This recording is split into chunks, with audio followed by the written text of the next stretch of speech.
crowd says, "Good morning back to you." It's all right. Dad asked me really late last night, about 10:40, "Hey, I ain't got nobody opening in the morning. Would you mind?" "Sure. I'll get up." All right. Actually, where's Dad? Oh, he's back here. Anyway, this is actually going to be just a little thought I had. I was actually driving home from work thinking about it. Dad's been preaching out of it. Acts chapter number 27. Story of Paul. Everybody's familiar with it. We've heard several messages out of it here lately. But it being Pastor's Appreciation Month stuff, and I never really got to do anything as far as say anything, or I could have. I ain't saying I didn't have a chance or opportunity. I could have, but this is kind of what was on my heart in Acts 27. We know Paul was prisoner on the ship, and I was looking at, let's see here, make sure I'm actually in verse 27. In verse number 10 and 11, it's when Paul warns them. But before I give you that, Paul, he was bound to that ship. He was a prisoner. He was a prisoner of that centurion. And I'm not saying a pastor should be like a prisoner to us. But what I am saying is the pastor, I believe there is a bond between the pastor and his people. There's a bond there. Sometimes it may feel like a bondage. But there's a bond there of love. There's a bond there of his ministry. It's his calling. He is the over shepherd, or under shepherd. And we are, the sheep. So there's that. So to me, I seen that where there's a bond from the pastor to his people, and how many times he gives them that warning to the centurion. But in verse number 11, the centurion said, "Nevertheless, the centurion believed the master of the owner of the ship more than those things that were spoken of Paul." How many times have we heard a warning and a message? How many times have we got a warning that's been a personal warning, maybe just from the pastor to you, just personal, from the preacher, and we took heeding to our own account. We took heeding to what others said, and it got us in a mess. So that's the warning. So here, and in verse number, we'll go and skip over. We know they got into the bad storm. The ship, it was lost. They dropped their load. They got everything, and they just, whatever happens to us, happens to us. We have no control over it. And in verse number 20, it says, "And when neither the sun nor the stars in many days appeared, no small tempest lay on us, and all hope that we should be saved was taken away." And it was rough. They was in a storm that they could have been avoided.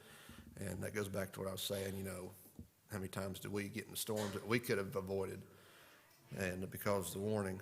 But what was on my heart too was, verse number, let's see here, 20, verse number 21.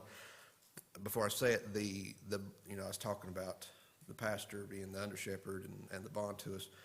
Even in that storm, Paul was still part of that ship, even though it wasn't his decision to get in that storm. And he proceeded on behalf of them. In verse 21 it says, "But after a long abstinence, Paul stood forth in the midst of them and said, Sirs, ye should have hearkened unto me, and not have loosed from Crete, and to have gained the harm and loss. And now I exhort you, though, to be of good cheer, for there shall be no loss of any man's life among you but the ship." And, that was what I was thinking, was I'm glad that I've got a man of God that even though I get in a storm, he don't just throw me to the side. He's in the storm with me. He prays for me. He intercedes for me. Even though he gets on me and says, "Hey, you should have listened." But he's been praying for me, interceding for me, and he gives me, good word from it's just like here, how many times have we been going through a storm, and then just a phrase or a message, comes through, and so I'm glad that we do have a preacher that we can listen to, and he's not going to forsake us when we get in a storm, and he's not going to just cast us to the side. And so that was all in my heart. But that's it. That's all I got. So that's my Pastor Appreciation Day to the preacher on the back row back there. All right. We'll be dismissed to our classes. Brother David, you want to dismiss us in prayer?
Well, let's give it another shot.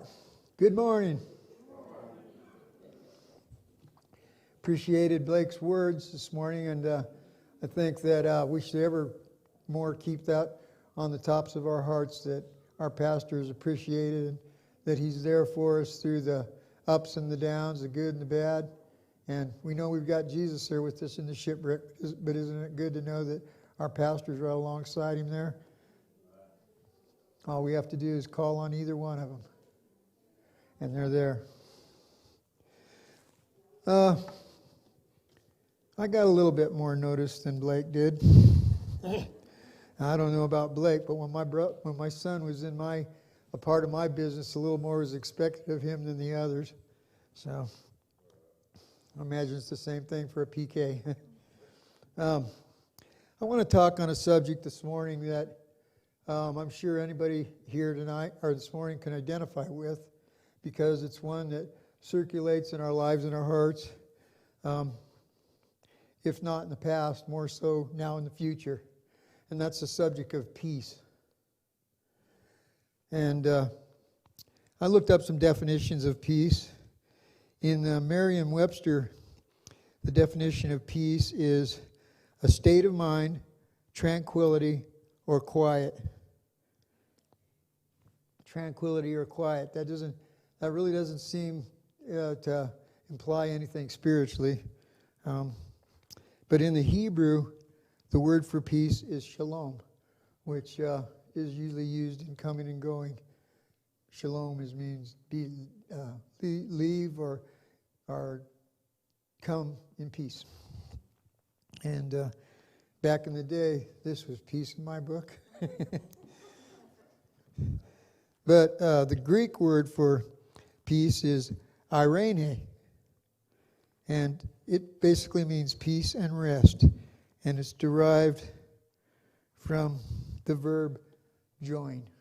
So those are three definitions of the word peace, but I want to bring out this morning a couple things that the Lord's led me to. I struggle in this area from time to time, and it's always the easiest to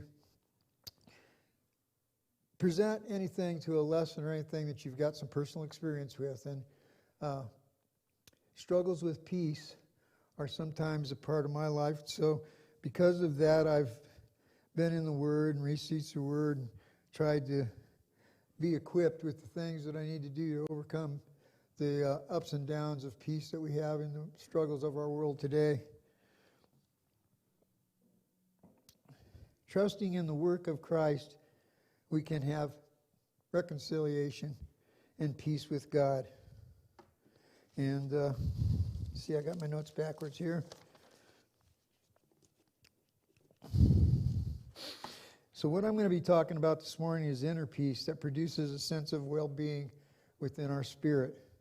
A peace that is not based on personal circumstances. And that's so much of what the world has to offer for peace is based on our circumstances. But the peace that we receive from the Lord isn't based on circumstances. We know Jesus is the Prince